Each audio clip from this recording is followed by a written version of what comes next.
Welcome to the Guilbault Girls Show, where you will have the opportunity to hear from mothers, fathers, siblings, and individuals themselves about their journey of living with a disability. I know, it's called Guilbault Girls, but we have a bonus for you as we get the Guilbault boys to interview some of the dads and siblings to get their perspectives too. We'll also have special guests from time to time to share the many resources that are available to those living with a disability and their families. So get ready to laugh, smile, cry, maybe even get a little angry when you hear some of those stories of their day-to-day struggles. But let's not forget their many triumphs. As they say, it takes a village, and if it weren't for our village, we wouldn't be where we are today. So join us. Hello, and welcome back to another episode of the Guilbault Girls Show. I'm your host, Karen Guilbault, and joining us again today is Lauren Neubauer. If you missed our previous interview on self-care and mental well-being, be sure to go back and take a listen. So many nuggets of great information in there. So Lauren is a mom and board-certified behavior analyst who has 15 plus years of professional experience in human services. She has passion for expanding her knowledge personally and professionally, and she is proud to say that she is one of the few BCBAs who has supported people through the lifespan. Most recently, she's been using her education and experience to spread the use of positive behavior supports through the workplace, community, and home. She is a member of the Association of Positive Behavior Support and Home and Community Positive Behavior Support Committees. So before we jump in, can you expand a little bit more on what your role is as a behavioral analyst? Yes. So What it is? The easiest way I define it is I get paid to watch people. Ooh, you're a people watcher, are you? Watcher paid. But really what it means, and to be a board certified behavior analyst means that I've passed graduate level coursework, and then I passed the board exam, and that I adhere to ongoing licensure requirements that our board requires. So for me, it meant that I got a graduate degree. I have my master's in counseling psychology. And I knew before grad school that I wanted to be part of ABA, Applied Behavior Analysis, because I had been working with children as a behavior technician, but that is a bachelor's level. So I knew I needed my graduate degree, and I knew that I wanted to do the concentration that ended up being advanced applied behavior analysis. But so it's a counseling degree or psychology, or I think you can even have education, a master's in education. But then there's a specialty in there, applied behavior analysis, just like there would be a specialty for family and family counselors, marriage counselors, sex counselors, or substance abuse counselors. So applied behavior analysis is just one of those specialties. Okay, that makes sense. Sense. And so behavior analysis, and I had to do a shout out to my board. So behavior analysis is the science of behavior with a history extending back to the early 20th century. Its guiding philosophy is behaviorism, which is based on the premise that attempts to improve the human condition through behavior change. So thinking of education, behavioral health treatment, and that it will be most effective if behavior itself is the primary focus. So with that philosophy, applied behavior analysis is we literally take that philosophy and we apply it to humans or animals. And there's what made you pick humans? Man, is that a whole nother episode? A whole nother one of my research projects was actually on one of my cats in grad school. Yeah. Because it's training, right? Yeah. So is education. It's just education for an animal. The training that we do to work with Honor, the therapy dog. Mm-hmm. That's behavior analysis. For those of you that didn't watch the first episode first, so she works at the Arc Northern Chesapeake region, and Honor is the therapy dog. Yeah. Yes. Now that's not necessarily, strict applied behavior analysis, but they all use the same philosophy. So that's kind of where I am. I will say, there's a lot more than just supporting people with autism or developmental disabilities. You can use behavior analysis for sports psychology, health and fitness, substance abuse, brain injury rehab, organizational behavior management, which is kind of what I did do at the ARC with the agency-wide positive behavior support. And then there's public health and environmental sustainability. So it's anywhere there's a human, you can use ABA. That's crazy. See, and I didn't know that. What made you go into the field with helping people with intellectual and developmental disabilities? So honestly, the first boy that I ever babysat was on the spectrum. Okay. And so to me, being able to take care of him meant I had to, really do what he needed. I needed to be individualized. I couldn't go in and be like, oh, like this should be working. And so really I took that lens. I was 13 years old, I think, at the time. Wow. And it was just on the wave of Western Pennsylvania. And there was a big increase in people getting autism diagnoses. And really people didn't know about this. But I will say, so being able to individually support people was always an interest, even as far as like, I was a camp counselor and they say there's 10 campers in my cabin. Every single one of them needed something different. And so I think being able to identify that at a young age and then help them problem solve what they need and how they can get it. Yeah, I think that's kind of why I got into it. So can you tell us what is positive behavior support, PBS?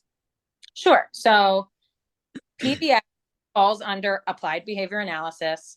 A lot of times it's also referred to as PBIS, positive behavior interventions and supports. And if you have a child in school or you went through elementary and high school recently, middle school, your school probably used PBIS because it is a proactive approach to cueing safe, appropriate, and desired behaviors from people. And so what they learned, probably the hard way through the American education system, is that when you only tell people what they're doing wrong, it doesn't really cue any sort of safer behavior. So what we need to do is we need to set them up for success. We need to tell them what we want to see and be very clear about what we expect and then catch them when they do it. That's when we're reinforcing it. We want to give all the time and attention to reinforcing the desired behavior and then have a consistent consequence when something negative or something challenging or interfering does happen. And so positive behavior support really came out of that mindset. I always think, because I need to associate things to my own life. When I was in kindergarten, and I have permission to share this story, but I had a peer named Chaz, and Chaz was the first person. So again, I'm 5, 6 at the time. The first person I knew who had something called ADD. And so his mind is going, in retrospect, I'm assuming it was ADHD. But he was one of those kids where the teacher would be like, no running.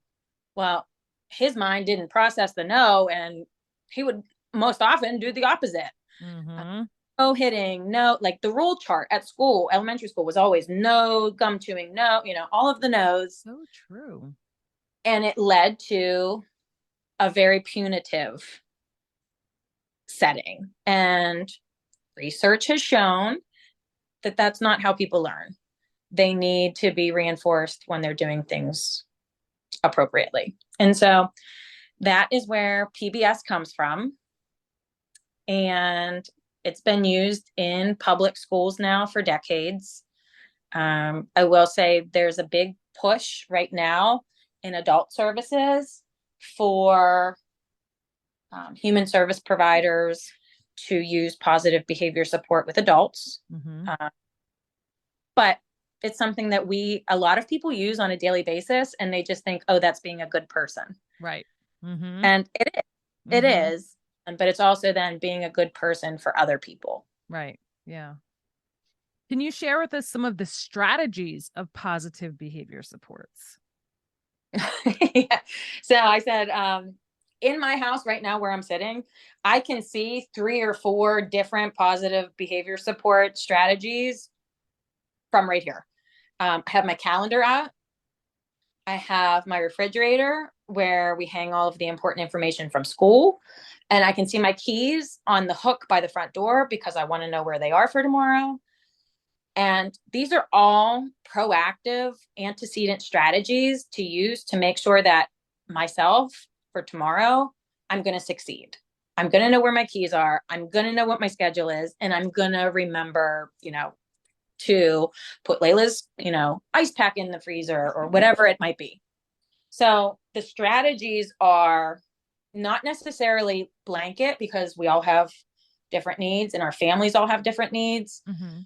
But it's really using like the proactive approach to those things. And then the proactive approach. And then I'm a visual person. Mm-hmm.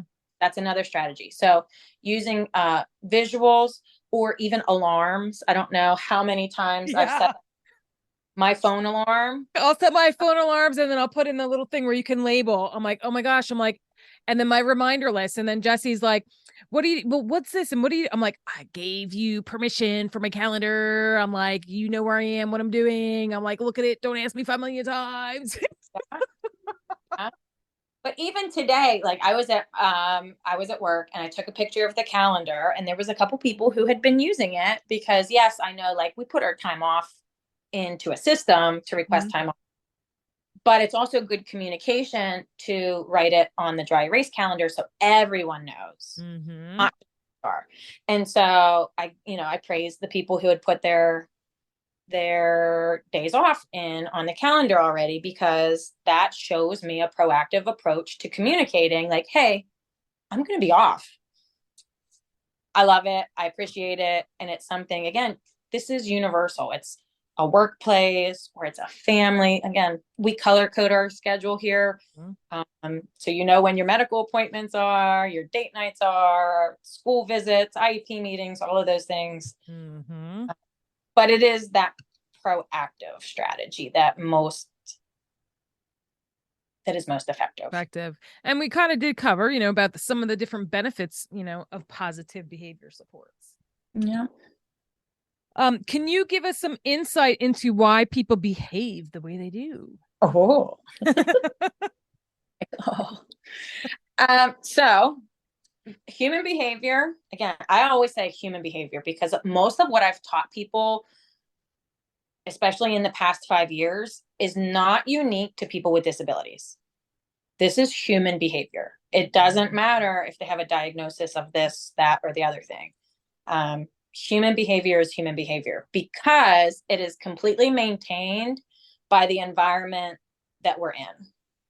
So I don't know, Karen, if you have ever seen someone, say, at work who's very different in a professional setting than they are at home with their family, right? Mm-hmm.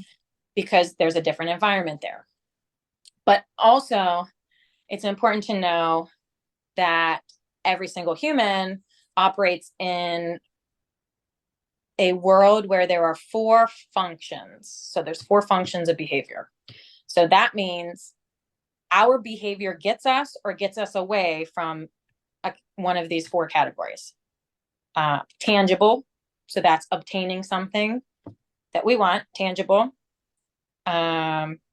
Escape. We get away from something we don't want. Mm-hmm. Attention.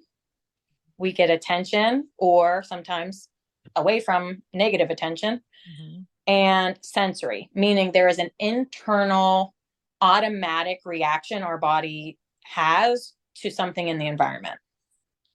And so depending on what function maintains your behavior is how someone will act. What I do like is that there are people like myself who are trained to break that down, but we don't break it down in a way that is clinical.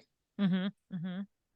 This has to be broken down into functional, usable ways because we're working with families and we're working with the general public. And so there's no need for throwing around like big research jargon. No, if someone asks me like, hey, why is this person doing it? And we go through the questionnaires and I do my observations, I'm going to be able to tell you in plain English, like, Mm-hmm. oh, they did that because. Mm-hmm. And so just know that it's human behavior, and there's probably one, if not more, of those four functions that is why we do the way, or why we do what we do. Yeah. Okay, so what is a positive behavior? Well, okay, so this is like a 4-part question, girl. But I had it as a 3-part, and then I just kind of put it together as a 4-part. Okay, here we go. All right, so what is a positive behavior support plan? Where can a positive behavior support plan be used? Who should use it? And why would they need one? In 5, 4, 3, 2, 1. So a positive behavior support plan is a plan in writing that applies a strategy, hopefully one that we're able to And you use. can even give an example if that makes it easier to explain it. Sure. But it's a plan. So it's like a blueprint. Okay. The blueprint. And so positive behavior support plan is a blueprint in which we would be eliminating triggers and using a lot of those proactive strategies to build relationships and honor communication,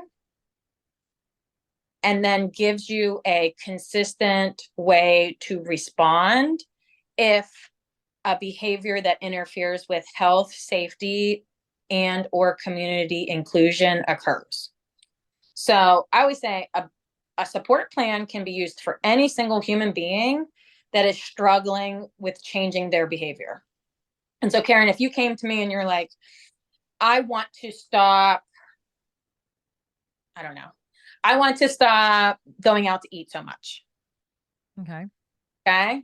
Say, you're just I was gonna something say about stop peeing, but I didn't think that you would be able to. that's a thing. I know it's a medical thing. Go ahead. But yes, so anybody that wants to change their own behavior, but most often, and it is because of funding, these are plans that are given to people who demonstrate behaviors that are unsafe, unhealthy, or prevent them from being part of their community. Okay. So, for example, when I was working for the ARC NCR, DDA paid for those services. And so the agency would provide them and get reimbursed from DDA. In a school system, these are called behavior intervention plans.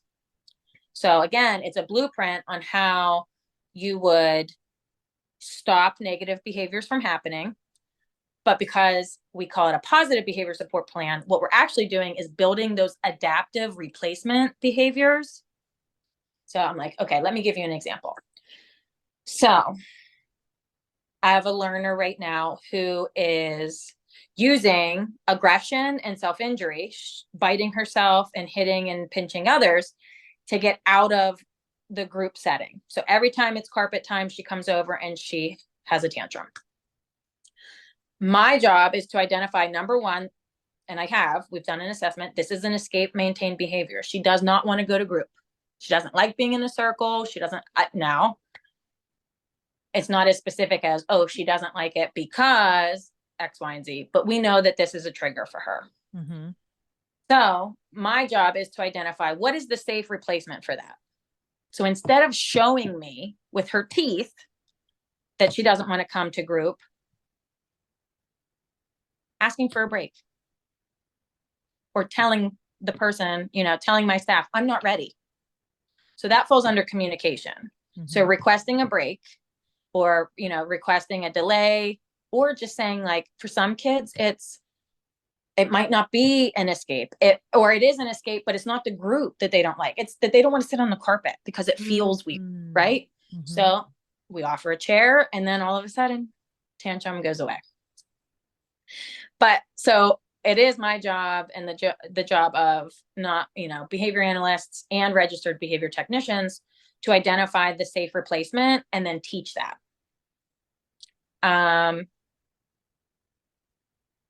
So that's kind of where we'd be using one, why someone would need it.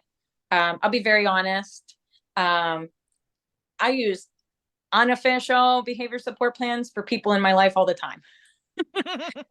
Right. So I was married and I used behavior analysis all the time. I was changing variables, or I was ignoring something, if I thought like they were doing it for attention, then I would just, ignore what they were saying and then, redirect. But again, this is human behavior. So anybody can technically use it, but the people who typically pay for it tend to be these state agencies like DDA, insurance companies. So it is one of the insurance companies' covered services for children who have autism diagnoses. Okay. Now, again, it's beneficial to all children who are demonstrating any sort of behavior that interfere with health, safety, or community inclusion, but insurances will only cover it if there's an autism diagnosis. Wow. In Maryland. Now, that's not to say, right.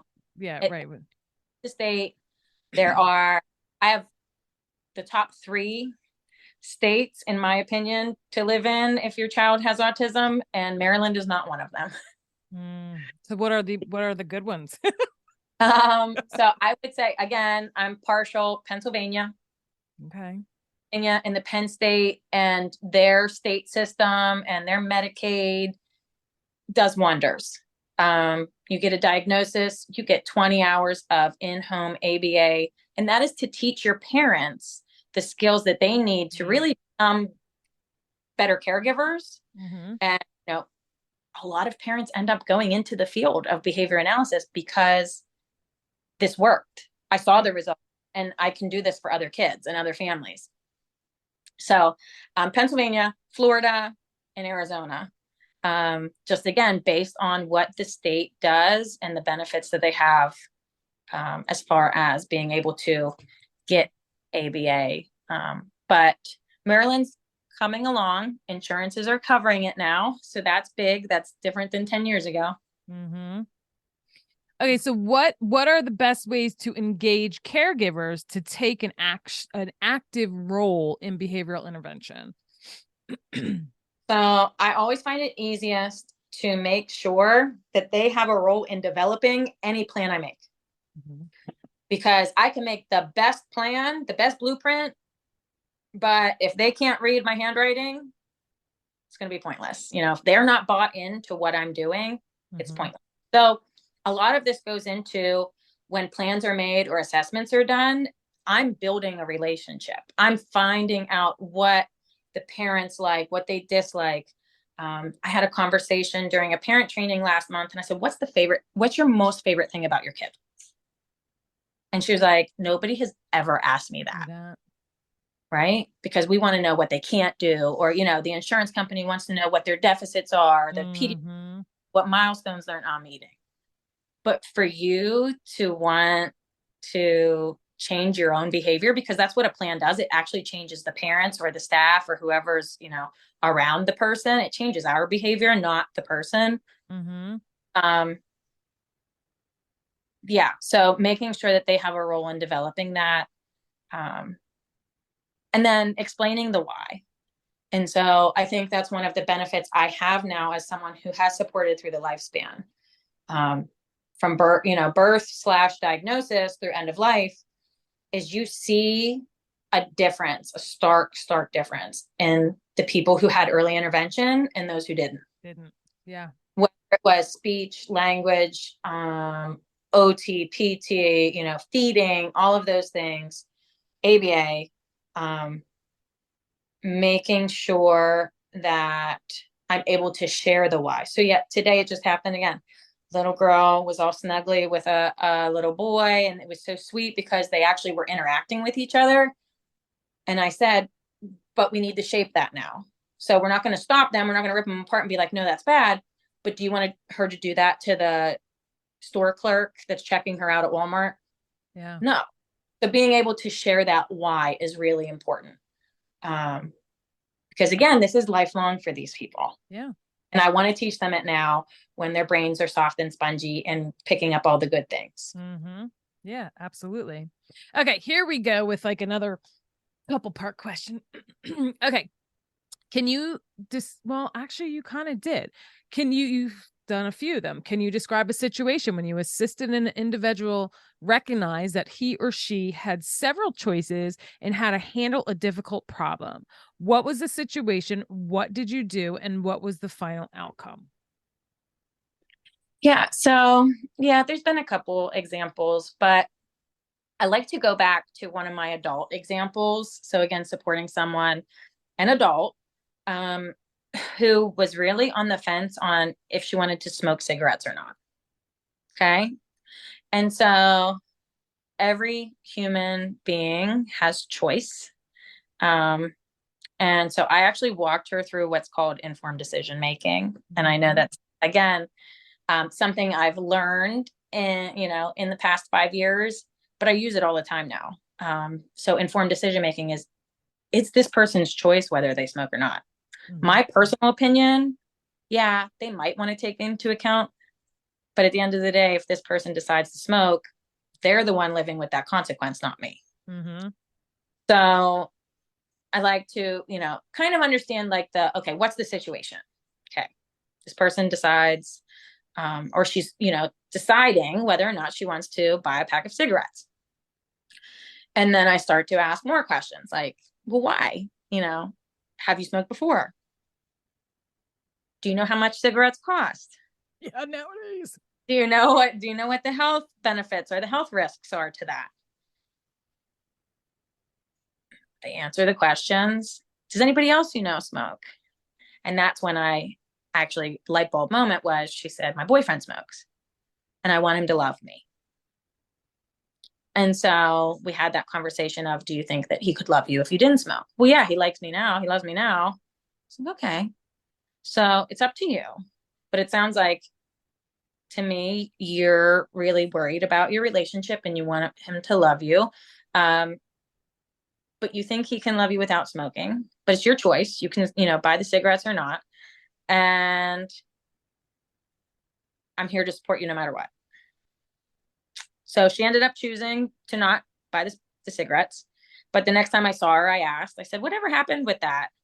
And she said, well, I didn't buy any cigarettes and I don't want to smoke ever. Did you know it causes cancer? And I was like, yes, actually, that is one of those health risks I was asking you about. I'm glad and I'm proud of you for, handling the situation in a way that you wanted to. Not that it was the way I wanted her to, but Right. she would follow through, on her own accord. But yeah, so again, sometimes people just need help breaking a situation down because not everybody was taught to make a pros and a cons list, or, some people do react to situations instead of respond. And so being able to just take a minute and have a conversation about something can help provide people with some insight. What would be the top 3 changes to make to support positive behavior? All right. Clear expectations. So, and I think schools have it right when they have a rule chart and they have it displayed visually, but it needs to be stated in positive ways. So instead of no running, walk in the hallway. Instead of, whatever it is, no hitting at school, we have safe hands, or instead of, all of the no's, what is the positive that you want? And I ask staff all the time, especially when working with smaller children, what does it look like? Describe that to me. What does being safe at school look like? Because once we identify that, then we can shape it. But if being safe looks different to me than it does to you, We need to really figure this out. So those clear expectations. And again, at home, my expectation for one kid is the same as two kids. Everybody has the same expectation because the minute that those expectations start to get skewed, that's when problem behaviors happen. So everybody, we're very clear about the expectations. And sometimes it's just unwritten expectations. So we have to have a conversation. Well, I expected you to bring dinner home. You knew it was Monday and I wasn't going to be able to cook. Well, I'm sorry. That was not what I expected. I expected us to. And so sometimes you have to really clear up what those expectations are. Okay. Visual supports. I am a visual person, and I swear most people, it might not always be words. It might not be words on a chart, but maybe it's a little image, or maybe it's, I always think of the dentist office, right? With those motivational things on the ceiling. Yes. Yeah. Right. Or I also like the saying, like, have the kind of day you deserve, because if I'm not being a very nice person, maybe I don't deserve it. Have the kind of day that I deserve.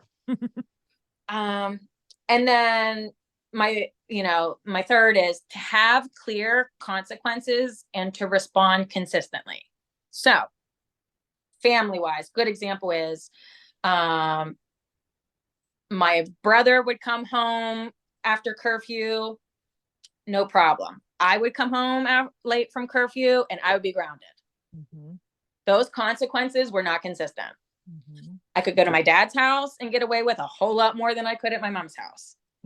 So again, knowing families is that we have to have a clear consequence and we need to respond consistently. And this goes for anybody. I think of a coworker, supervisor, boss, right? If I'm okay with John and Leo coming in 20 minutes late, but I'm not okay with Barb coming in late, that's a problem. Right? And if I'm responding to, one of them and not all of them in a certain way, then that's a problem. So clear consequences, and that we respond to them consistently. Okay. Before we wrap up, is there any advice that you would like to share? Or words of wisdom? Words of wisdom. As my dog sits there and... I love it. Cleans his bum. It's all right. It's that time of night. I think basically what I want advice-wise is that there are resources out there. I'd like to share that. So there are resources out there, whether it is human behavior, if it's human behavior, if it's something you're ashamed to admit, or something, I don't want anybody to know that this is happening. There are HIPAA protected, agencies out there where you can reach out for resources anonymously and get help, but also that there are places like the ARC NCR where you can get family support with or without disabilities, kids or adults, or, older generations. So there are resources out there. I think that's one thing. And then also that it's never too late to change, I guess. So it doesn't matter if you've been parenting for 5 years one way. If you decide, okay, no, tomorrow, you know what? We're going to make some positive changes. We're going to do it as a family. It's never too late to start over. And so I think that it kind of goes hand in hand with my conversation about self-care, but it takes 3 minutes a day for 21 days to develop a habit. And so just remember that if you give your energy to the positive and you give your energy to what you want to see more of, then you're going to see it a lot more too. They always say, like, if you're looking for a yellow car, you're going to see a yellow car. Right? So if you're looking for the good out there, or you're looking for the positive, you're going to see it a lot more. And so just give yourself a chance to do that. Well, I appreciate you taking the time out to do not one, but 2 episodes for the podcast. I miss seeing everybody. No, I do too. I know. Well, everybody, thank you for tuning in. I will see you on another episode. So have a great one. Bye. Thank you for joining us as we spread awareness through our personal stories and the many resources shared. You can help us by joining our village simply by sharing our show with the masses. You can also become a supporter of the show by clicking on the link in the show notes. Your funds will allow us to keep sharing these valuable, heartfelt stories and resources. Be sure to subscribe to our Guilbault Girls podcast and YouTube show, and don't forget to follow us on Facebook and Instagram at Guilbault Girls.